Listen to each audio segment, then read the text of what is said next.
Harry, got it. Aha. Okay, got it.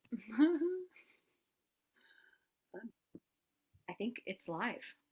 hmm I think I did it. It I'm says usually not the live. one who does I'm seeing this. it live. Woo! All First right. time. Thank you guys. For those who are watching and don't know, my name is Siena Forest. I'm the founding president of Oops Minnesota, and I'm really excited to welcome the ladies behind Ladies, Lyrics, and Loggers. When we founded Oops almost a year and a half, not a year and a half, a little over a year ago, the whole mission was to help create opportunities that are self fueled by other artists. So, you guys were a part of our first Spotlight series. So, that was before we had our IRS approval. We had some money and we're like, let's get some recordings out there. Let's get some money in your guys' hands. And I'm so happy that you have returned to Oops because you reached out to me with this idea for a program. And so, before we go any further, we have Carson Schneider. She is a wonderful accompanist, music director. She was most recently in Eugene Onegin with Skylark Opera, and before that, she did Amal and the Night Visitors.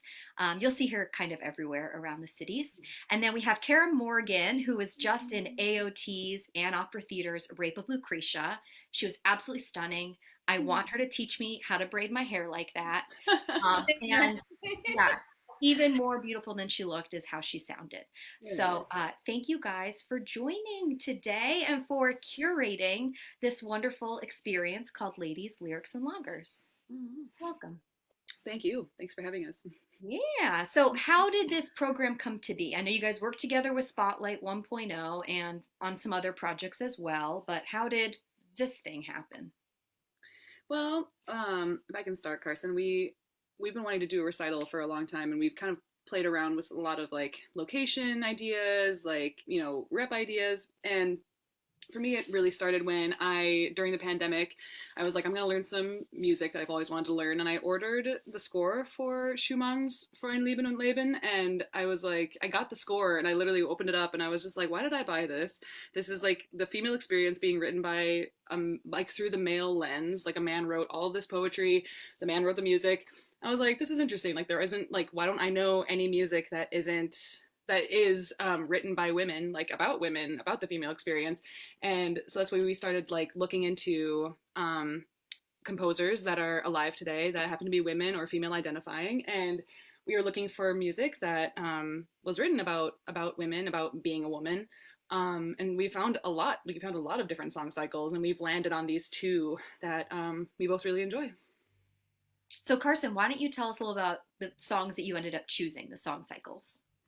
Sure. So I guess God, in 2014, we've been living in Minnesota, my husband and I, since 2014. That's crazy. When we first moved here, I had probably my first chance ever to work with living composers as part of the inaugural season of Source Song Festival.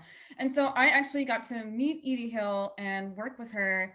And to just have that opportunity to, like ask all of our burning questions directly to the composer, and for that composer to be a woman, and like the poetry is also by a woman and about a female relationship, a lesbian relationship. So to have that experience, like as soon as we moved here, that was really special to me, and I knew I wanted to program, like, not only Give Her Up Stars again, but just program more of Edie Hill's music. And then I guess I'm not sure which composer we kind of found first, but we really liked the Linda Tudis Haugen cycle because the poetry is actually Judy Garland, and I literally had no idea that Judy Garland wrote poetry. And so we loved, because we were trying to think of how to narrow our theme a little bit more. And I think the really special thing about this program to me is that, with the exception of Amy Lowell, the poetry is Minnesotan and the composers are Minnesotan. And so that was really important to us. Mm-hmm. Being from Massachusetts, I'm fine seeing Amy Lowell on the program, so that's fine with me. There you go. I'm also from the East Coast originally, so technically not Minnesotan, but my husband was born here, so. So you were adopted. I think Minnesota has a great culture of adopting people. You see it with all of the immigrant populations. So it's a wonderful scene to be a part of. And it's also great to be able to go into these breweries and bring music where it isn't traditionally heard. We've all gone to a bar and heard a band, but I'm really excited to have this classical music put into that venue. So it kind of strips away all of the, I don't know, the things that hold people back from experiencing classical music. So I'm hoping that we get some people who stumble in just looking for a good beer and end up falling in love with what you guys are able to demonstrate to them as classical music. And I also want to say thank you, Edie Hill, for your support of Oops. You've donated to our organization a few times. You were just at our When Marion Sang premiere, and I'm so excited that we can be programming your music and spreading the love because people have seen the little sneak peek, and it's great. So, can you tell me? Not only are we going to breweries to hear wonderful music, you also have paired offerings from the brewery with the pieces. So, how did you guys come up with that? Did the brewmasters tell me a little bit about that experience? Well, we did reach out to the breweries. There was a little interest from I think Urban, but Omni and Forgotten were just kind of like, well, here's what we have, and like we don't really have time, whatever. But so I came up with a lot of them, but like we were looking for like input from like the songs, like looking for them to like guide us through like what to pick, and I went through like I don't know. Well, like some of them, like the Forgotten Star, Maybach is that I recommended for the I paired with the Linda Judy Garland set.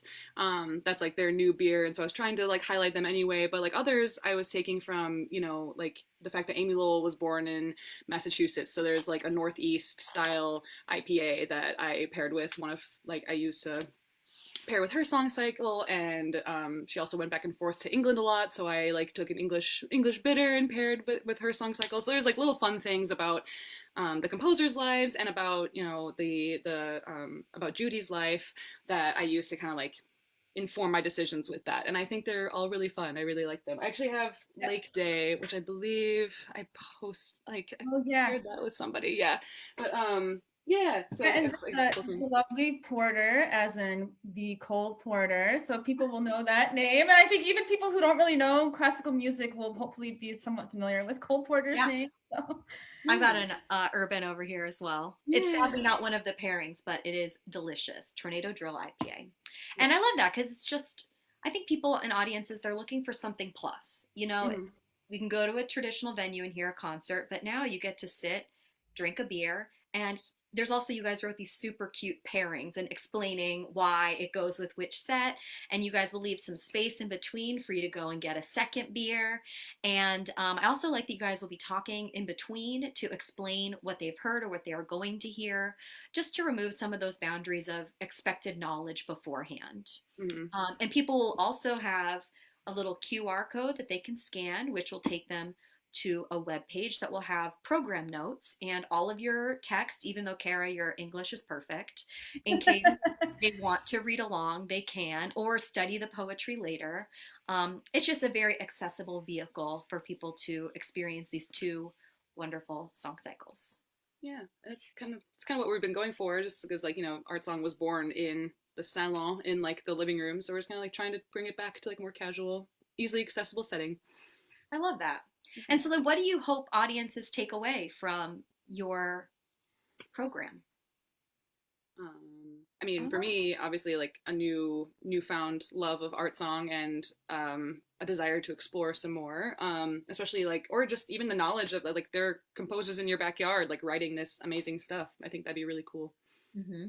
Yeah, same. And I also hope people realize like how diverse art song is, because I think art song, I mean, for people who don't know anything about it, it comes across as being more on the academic side of things in classical music, maybe more formal. Like people know Schubert and Fauré and WC. Chopin even, right? But like they might not even really be aware that art song is still being written and that it can sound so modern. And I love that there's literally something in it for everyone. And unlike opera, um, if you don't like a song in maybe 5 minutes, it'll be over and you'll hear something totally different. So I think people will really like that. And I've been saying to my husband that like he is one of our prime like you know Audience members. audience members, right? An example of a person who he likes operas that I'm in, but going to the opera is not really one of his favorite things to do. But he really loves art song, and I think, yeah, I think people will be excited to hear something different, and we'll kind of stay for that. So we're hoping that's kind of the hook that will draw people in. Mhm. I think the beer alone will bring people. And then on top of that, your guys' stellar artistry will keep them wanting more. And do you have an encore? Should people keep clapping at the end for something special? Oh gosh. I We don't haven't thought know. about Encore. I did have an idea about that. You did. Hmm. Is it But maybe I a don't know if Judy we should say Garland that. related idea? Well, Uh-oh. I was kind of thinking it might be sort of fun to end with, something like Over the Rainbow, if that's in your wheelhouse, Kara. But we can talk about Oh, I could do that. That'd be cute. Who is crashing our session? That's my dog Davos. He's leaving now. Davos. I'll He's miss you. done. Bye. Come back. He's done. Yeah, that'd be cute. I didn't even think about that. That'd be adorable if we did that. literally something like that, or maybe even like a fun Cole Porter. I don't know, Mm. some kind of nod to the style, something that people will enjoy and will be like, oh, cool. I didn't even really know opera singers saying this kind of thing. That's really awesome. Yeah, yeah. So people have to clap incessantly at the end in order to unlock the special song. Special song, yes. Well, I'm There you glad go. I just planted that idea. I know it wasn't there beforehand. And I it was was live, so you thinking have to about do it. it now. Well, thank you guys so much for joining. If anyone wants more details on this wonderful program, Ladies, Lyrics, and Loggers, go to oopsmn.org/Ladies, Lyrics, Loggers, and you can find all the details there about the dates and times. It's also our Facebook banner. It's on the internet. I mean, come on, people can find it. So yeah, I think support local artists, local beer, local composers. Everything about this is just synergy. So with that, I say cheers, Cheers. and I will see you on Saturday for the first performance. Ah, There we go. thanks, ladies. Yay.